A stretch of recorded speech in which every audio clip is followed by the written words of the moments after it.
how she knows that you're an alpha male with an alpha mindset. You do not want to miss this, and I have a very special guest. Stay tuned. Well, hello and welcome. My name is Arica Angelo, and I'm really excited. I have a very special guest to talk about a topic that is very near and dear to my heart, about equipping men, empowering men to be emotionally connected, emotional warriors. And who better to talk about that with than Justin? Justin, say your last name for me. Dullahanty. I know it's a bit of a mouthful. Dullahanty. And you are, I presume, the CEO and founder of the Alpha Code Academy. Correct. Absolutely. Wonderful. Yes. Wonderful. I'm so pleased to have you here. I heard about you here in Bali, and I was sitting around with some friends having some sushi, and I met your friend, and he said, you have to check out my buddy's work. I told him I was on YouTube and stuff. And so at the dinner table, while drinking sake and eating sushi, I look at your Instagram, and I'm going through your Instagram while I'm drinking sake and eating sushi. And I start scrolling through some of the stuff that you said, and my mouth was just hanging on the floor. And he looked at me like, I'm pulling up your Instagram. He looked at me and he was like, what? And I said, oh my God, this guy is doing God's work. I was like, this is powerful stuff. Let me just read a couple of things that you've put up. Anger and anxiety are often surrogate emotions which prevent us from feeling and assessing more authentic emotions sitting beneath it.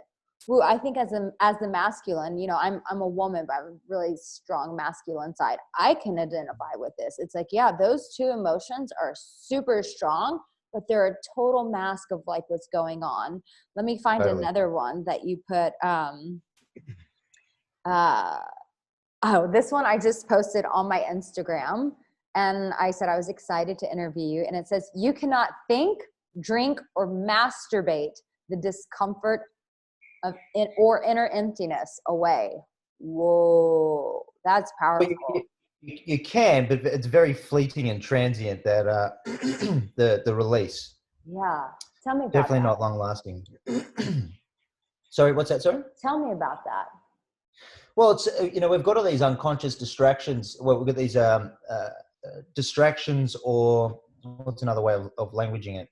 It'd be more so of a an avoidance strategy from dealing with what we want to deal with. So a lot of us men, because we're so disconnected from our more authentic feelings and emotions, because we've not been taught from a young age. If we look at it historically, men have been taught that we're weak, we're less than, we're not masculine, we're not strong if we don't feel our feelings and emotions. And I've got to say, like, am I allowed to swear through this process? I swear every video. Every video I swear. Part of my DNA. Okay. I actually think it's the biggest load of shit. And if you have a look at it, I mean, we can either follow the herd mentality and just follow what everyone else is doing so we can fit in. But, most guys want to feel strong and masculine and have an authentic identity within themselves, but they want to follow everyone else. It's like, where's your level of independence? It's like, encourage independent thought and feeling. So it's like, we've got to come back to historically what we've been trained to believe, that men are weak for feeling their feelings and emotions. Come on. Let me just give you a hand clap. But guys want to feel strong. And it's like, well, the most courageous men are the ones that feel and embody and express the full spectrum of feelings and emotions. Whoa. It's like it's like emotional disconnection that we believe that when we feel these chemicals that are taking place, it's like no one shames himself for snorting a line of Coke or drinking a beer and having a chemical reaction in the body. It's like the same shit. It's just a hormone. It's a chemical process that's taking place. Come on. So when we judge, and childhood programming has a big part to play in this as well, but that's sort of like a compound effect that takes place. But when we judge this very real and human aspect of ourselves, we're actually judging ourselves. And most guys don't realize that. They don't recognize it. And shame is one of those emotions. I mean, people don't really understand the difference between guilt and shame. And so, like, separating the two, it's guilt is I've done something wrong. Shame is I am wrong. It's fundamentally wrong or flawed or broken or something like that, right? Yeah. So when we have a look at a feeling of sadness, which is like part of the vulnerability, when we've got feelings of even fucking love, for example, like most guys don't want to show that because it's like, oh, that's just, it's not It's not masculine to, express love. When we shame this emotion within ourselves, it's like we're trying to divorce it or disconnect it from the emotional repertoire, which basically means that we're attempting to run away from ourselves. Whoa. So what we're trying to do is this surface level behavior, and I just did a video on this one. It's like it's the whole avoidance strategy thing of when we notice that we've got these, feelings and emotions that come to the surface, we don't want to deal with them. We've not addressed it before, so then we just want to we want to do anything and everything within our power to make sure that we don't feel them. Masturbation takes our mind off it. Drinking, alcohol, gambling, sex addictions, porn, social media is a distraction strategy as well. So we've got to look at all the dysfunction that sits at the surface, and we've got to say, why is it specifically that I'm choosing to do these things? And what are all addictions beneath the surface of that is our inability to tolerate feelings and emotions. But if we just learn to feel them, then we no longer fear them. So when we want to go back, circling back around to talking about, the most courageous men are those who feel, it's because it's fucking scary initially, until you learn to develop a healthy relationship with this aspect of ourselves. And that's just fucking embodiment. That's just a self-acceptance. We've got to get to that point. Personal development space consistently talks about you've got to love yourself. And I agree with that. But, when most men say, well, shit, I'm trying to reach this, and women, but we're talking about men, we consistently have force-fed this message of, you've got to love yourself. But a lot of us really don't have a good relationship with ourselves. So it's like, you can't skip the cue. There's a developmental process that needs to take place. And the first one's self-acceptance. Just accept the fact that you're fucking human beings, and that you qualify to feel the way that you feel. And it's likely a very accurate response to what you've experienced in life. So give yourself permission to be human. Justin, how did you start doing this kind of work? I had a lot of suicidal ideation when I was between the ages of 16 to 18. I was a very angry child. Oh, come on. Wow. Very, very, very angry child. And so I remember just waking up every single morning, really, really like disappointed that I was still alive. It was just one of those things. I was just like, fuck, this is terrible. It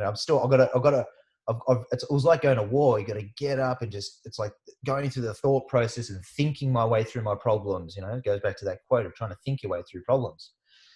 And there was one afternoon, and I was just, it was like there's so much anxiety and tension that was built up, and I was just exhausted from trying to fight against the depressive state that I just broke down. I cried for hours and hours and hours, and I remember just afterwards, it was like such a cathartic experience where I just couldn't believe how light I felt afterwards, because I never used to cry, and I was like, fuck, there's something in this. And very quickly I learned, like, if I do this again, I want to test it and see, because it's all like, back then it was all about testing. It's like, what works, what doesn't work, that doesn't work. And I was just it was like hyper analyzing everything, and really fixated on trying to find a solution to it, which a lot of men do behind closed doors. They don't get help for this stuff.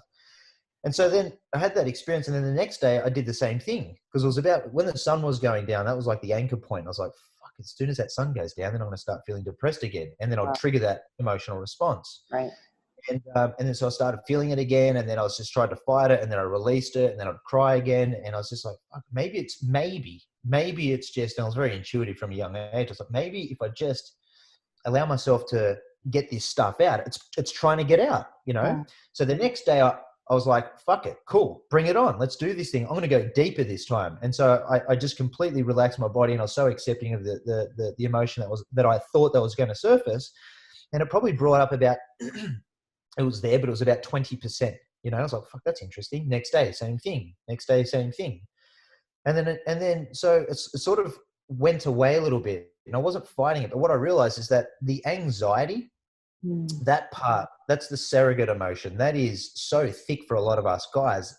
And what it's doing is it's that fight or flight response, because we fear feeling what's beneath the surface of that, which is typically like when they say wherever there's depression, there's anxiety. They're friends. They go hand in hand. And that's because a lot of us are so fearful of feeling what's beneath the surface. But if we immerse ourselves, not drown ourselves, but if we immerse ourselves in that feeling and emotion, then we develop a healthy relationship with it, and we understand that it's not going to fucking kill us. If we have the tools around that, and remove self-acceptance and get the fuck out of our head. We've got to get the hell out of our head to just drop back into the body and experience it. Then a lot of it goes away. And, we've got tools inside that we use inside the Alpha Code that reduce this feeling by at least 50%. So anyway, a few relationships later, dysfunctional ones, I noticed a recurring pattern of what was going on. And they were codependent relationship patterns. And then what I experienced is that there was a lot of abandonment anxiety, and I would present this persona that I'd get into these relationships as if I got all my shit together, that I'm a highly confident guy. And essentially what I was doing was lying, because the person that I was deep beneath the surface, I didn't value, right? So I needed to, a lot of guys wear masks. So we develop these personas and we become like everyone else. So we gain a sense of acceptance and be liked by them, right? And approval. And so I did this in relationships, and I presented this facade of like this highly confident guy, but deep inside there was a lot of insecurities and a lot of shit that I hadn't worked on. Sure. And then that all comes out, it's like, then the partners that we're with, because we're attracted to those who match our own level of emotional development, you can't run and hide from yourself. It's like, that's it. It's right there. It's the mirror, it's who we are. It's who we pair up with. There's no fucking running away from that.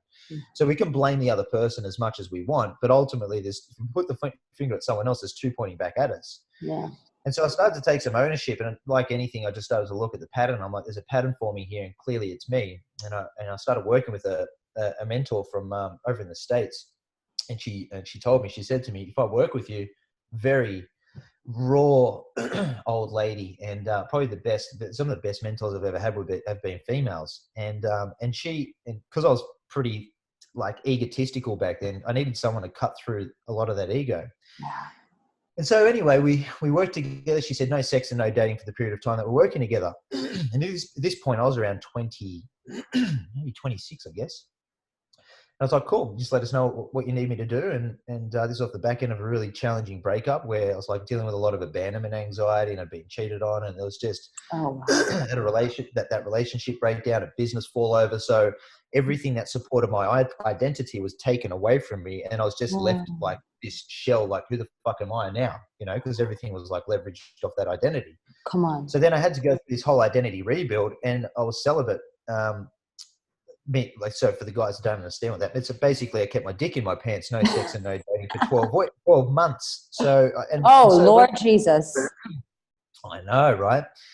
But for that part actually helped me build helped me build character. It helped me build inner strength, and it helped me to identify what I really valued in a relationship outside of just sex and intimacy. Sure. So going through the process, I've always been doing a lot of personal development and a lot of work on myself. And then, you pick up bits and pieces. There's, I worked with a lot of psychologists, which weren't too helpful. Worked with some coaches, which some of them were really good, but a lot of it was just sitting back in the chair and assessing what works, what doesn't, and some of the tools that, kind of developed along the way that really work. And yeah, it's like this planet is, men are suffering and they don't even know what the fuck's going on. They just got no awareness to the fact that this thing called life that we're experiencing can be incredible. Yeah.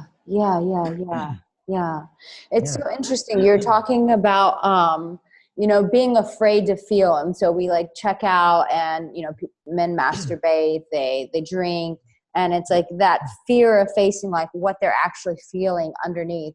And I remember working with a therapist, and he used to tell me, he would say, Arica, you talk from your feelings. You don't talk through your feelings.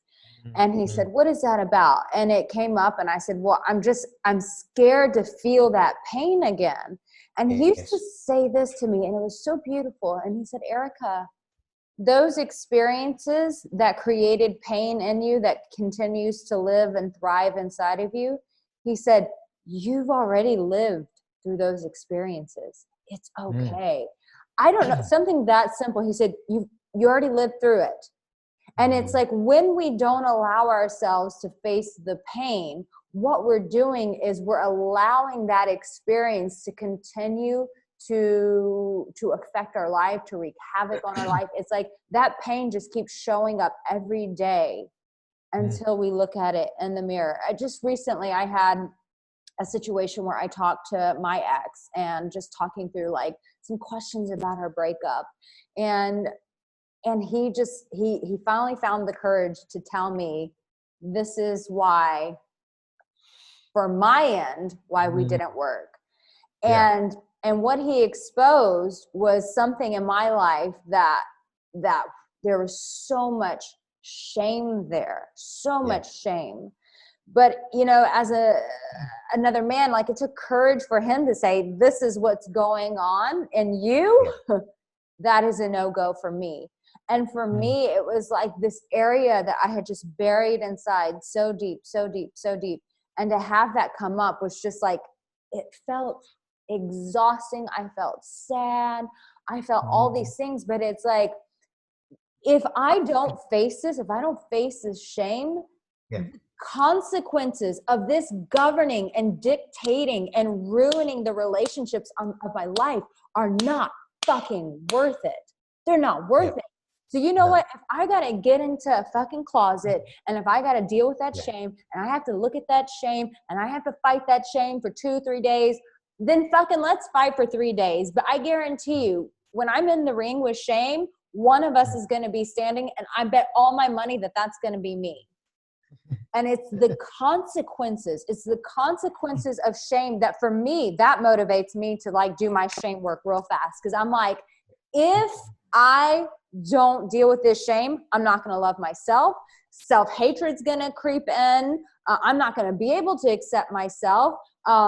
It's going to cause friction in all my relationships. I think the one thing that we all desire is connection, relationship, but shame will always tell us, like, you are not worthy of that. You do not deserve that. You should go hide yourself from that.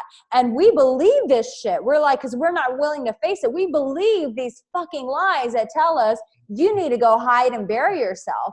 And it's like, once, for me, this is my motivation. When I see that there are consequences and I'm going to be deprived of the one thing I crave, intimacy, love, acceptance, connection, I'm like, fuck you. We're going to get in the ring and I'm going to beat the shit out of you, Shane. You are not having my life any longer. It takes so much courage to come to that moment to see what that shame really is, what lies it's been speaking, what's been festering in that relationship with shame. Totally. I think, you know, what language there is that there's that fight or flight response, right? So we're going to stand there and we're going to fight it literally, or we're going to run away from it. Yeah. And so when we choose porn, when we choose another addiction, when we choose alcohol, substance, or whatever it might be, whatever that vice is, we're actually, most men think that they're strong, especially the guys with the egos. The enormous egos and narcissistic traits are the ones that have got a lot of internal work to do, because there's so much shame like hidden beneath the surface. They're not prepared to have a look at it because it's very fucking confronting. But it's the fight or flight response. And what I find is that a lot of men don't yet have that fight, that warrior. They're detached from that masculine warrior. And so they will choose the substance because it's the easy way out. It's like running away from it, numbing, averting, disassociating from that pain. And they're just not prepared to actually feel it. So it's like the shadow. It's not going anywhere until you turn around and face it. So you can either fight it, which ultimately means like, what's fighting shame? And that's just, I think it really is about going into that cave and having a look at it, making peace with it, and self-acceptance, you know.